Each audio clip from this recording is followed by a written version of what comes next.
Hello, it's Joy from Crochet Road, and today I'm going to show you how to make these poppies. If you make them in red, they're very suitable for Anzac Day or Remembrance Day, and of course you can make them in any other colour that you choose. But today we'll be making one just like this. I'll be using the Bellissimo 100% Merino. It's an 8-ply or DK weight yarn with 50 grams for 125 metres. I'm using a 4.5mm hook. Start with your grey yarn and make a magic ring. Chain 1, which does not count as a stitch, and then make 12 half double crochet US terms, as all my videos are, into that magic ring. Yarn over, place your hook into the ring, pull up a loop, yarn over and pull through all 3 loops on the hook. That's 1 half double crochet, 2, 3, 4, 5, 6, 7, 8, 9, 10, 11 and 12. Now we want to leave a little opening in the center of that ring, so just pull gently on that, not fully close it. Leave a little opening there so that you can still easily fit your hook back in for round 2.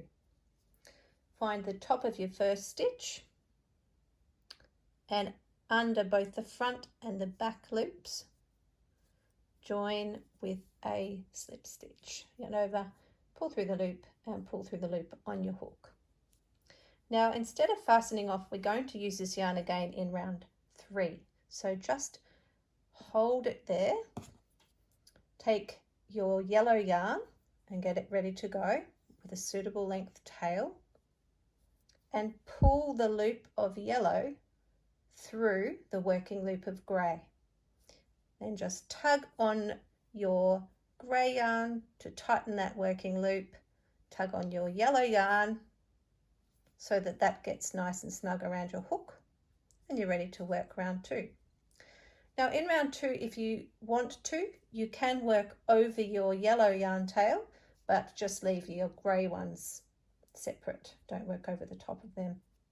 So you're going to make 12 spike single crochets into the opening in the center of your magic ring and work evenly over the top of these half double crochet stitches. So to make a spike single crochet, put your hook down into the opening, pull up a loop and pull it up to the height of the half double crochet, and even a little bit higher. It doesn't matter if these are a little bit loopy, but you don't want to pucker this work. Yarn over and pull through both loops on your hook. That's your first spike single crochet. Hook into the opening, pull up a loop, pull the loop right up to that height again, yarn over and pull through both loops on the hook. That's 2. Again, into the center, grab the yarn and pull up a loop, yarn over and pull through both loops on the hook. 3, and continue all the way around. 4, 5, 6,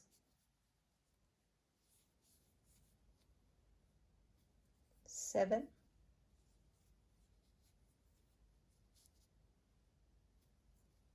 8, 9, 10. Now I only need to make 2 more stitches, and you can see that I need to cover 3 more stitches. So we can spread these next 2 out a little bit more. So that's 1, because you want your yarn to end up finishing that round 12, just like so. And now we're going to join with a slip stitch in the first single crochet again. we're going to tighten the magic ring, so that's pulling on the grey yarn tail until that ring is nice and tight and the center is closed. Just gently, don't want to break your yarn. Some yarns are weaker than others. And you should be able to see a little bit of the grey peeking through that center. These are meant to imitate the look of a stamen. And now, in the same way as we did with the yellow, we're going to get your yarn tensioning hand ready the way that you like it. Pull up the loop of grey through the working loop of yellow. Tug on the yellow yarn to tighten, and then fasten off your yellow yarn. Just cut it, weave that end in a little later. And for round 3, we're going to make 2 single crochet in each stitch around. So that is 2 in the first stitch where you made your slip stitch join, and in each stitch around. That's 4, 6,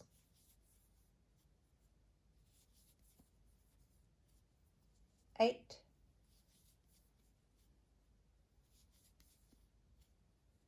10,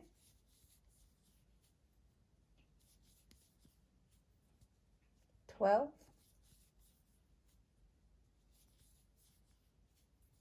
14,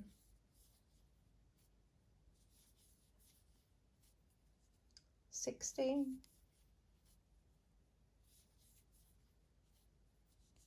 18,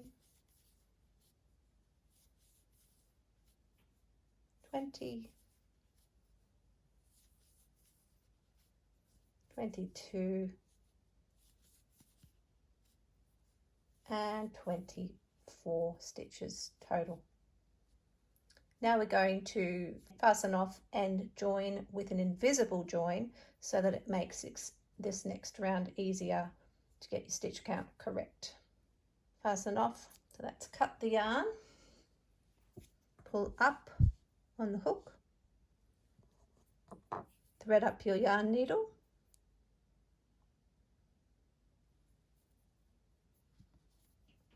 and to make an invisible join, you place your needle down through the front and the back loops of the second stitch of the round. Pull that partly through. Holding your yarn out of the way here, place your hook down through the stitch that your yarn's coming out of and through the third loop of that stitch. At the same time, you pick up the front and the back loops of the first stitch of the round. Pulling that through nice and smoothly, and you can see that that mimics the top of a stitch. So now you can't really tell where the join is made, and it's much easier to work into in the next round. And now we've finished the section done in rounds, which is the center of the poppy. The petals are worked back and forth in rows. So you pull up a loop of red yarn in any stitch and chain 3, which counts as a stitch. Now I suggest placing a marker in the third chain, especially if, like me, you need it. It's sometimes hard to see where the top of that chain stitch is when you're coming back to work into it in the next round. Make another double crochet in that first stitch, and then 2 double crochet in the next stitch and double crochet in the next stitch, and we're going to repeat that 2 times.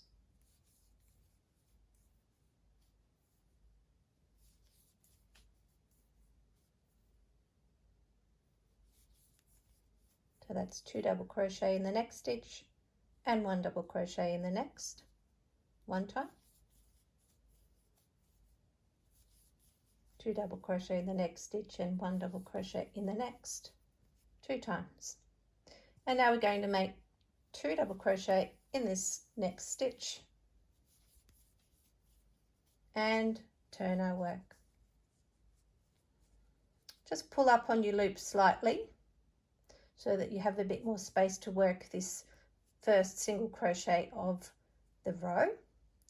And for row 2 of the petals, you're going to make 2 single crochet in the first stitch and place a marker in the first single crochet made under both the front and the back loops. That's if you need it, of course. And then a single crochet in the next 8 stitches. It's 1, 2, 3, 4, 5, 6, 7, and 8, and then into the marked top of that chain 3, you're going to make 2 single crochet. You can remove the marker now.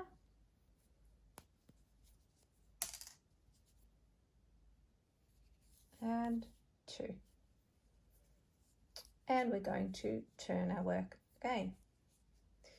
And now we're back on the front of the poppy. We're going to chain 2, which again counts as a half double crochet, skipping the stitch at the base of that chain 2, which is the first stitch, and working 3 half double crochet in each stitch across to the last 2 stitches. So that's yarn over, hook into the second stitch there, pull up a loop, yarn over, and pull through all 3 on the hook 3 times in the same stitch, and then in each stitch across until the last 2 stitches.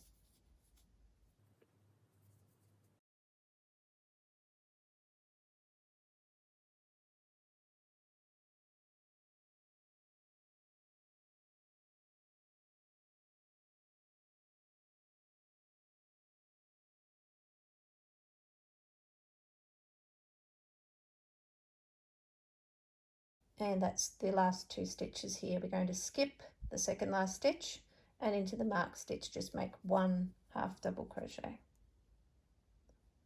Little bit tricky getting in there at the same time as the stitch marker, so I'm just going to keep my eye on it.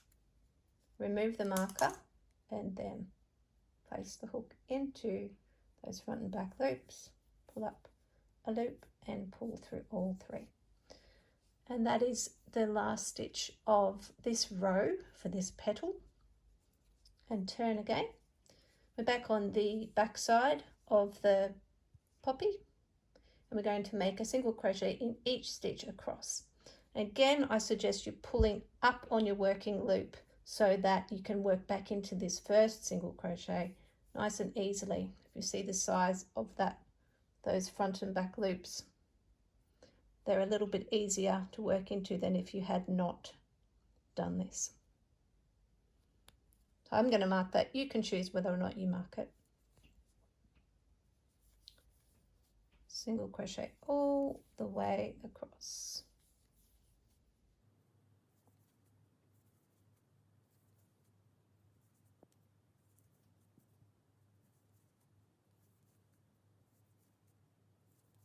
So generally also I would not make a poppy out of a DK weight nice squishy yarn like this one.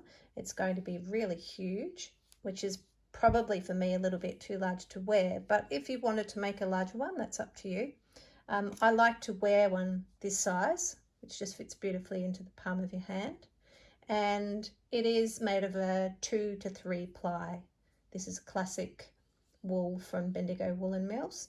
So that is to me, that's more of a suitable size for wearing for Anzac Day or Remembrance Day, but it's completely up to you. I do like the realistic look that this yarn gives as well. I'm simply using a DK weight to help us with our seeing easily of what's happening with the stitches. You don't have to worry about stitch counts, but if you are interested in checking, that's 29 single crochet across. And now we're back to the front, turning your work again, and you're going to work the edging by doing one of my favorite edging at the moment, as you would notice in a lot of my patterns. You make a tight slip stitch in that first stitch and a loose chain 1 in each stitch across. Tight slip stitch and then a loose chain 1. And that gives a lovely little zigzag, pretty looking edge to your work. So again, the trick with this is to keep your tension of your slip stitches the same and your tension of your chains the same. So a tighter tension on the slip stitch and a looser tension on those chains. If you are having a challenge with this, I suggest going even larger than you think you need to with the chains, because that is what helped me make these look their best.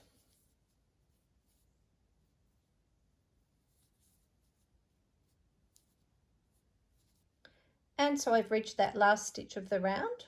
Just going to remove that marker and make my final slip stitch chain 1 of the edging. And now we're going to do some surface slip stitching down the side of the petal, just to get the yarn back to the base of this petal so that we can begin the next one. So you literally place your hook down, pick up the yarn and pull it through the loop on your hook. And you can see that's made a slip stitch. It's also called surface crochet.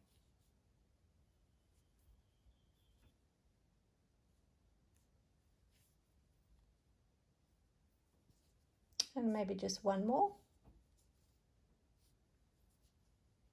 Do as many as you need to, just to get your yarn down there without puckering the side of your work. And slip stitch in the base of this petal. And then slip stitch in the next grey stitch along.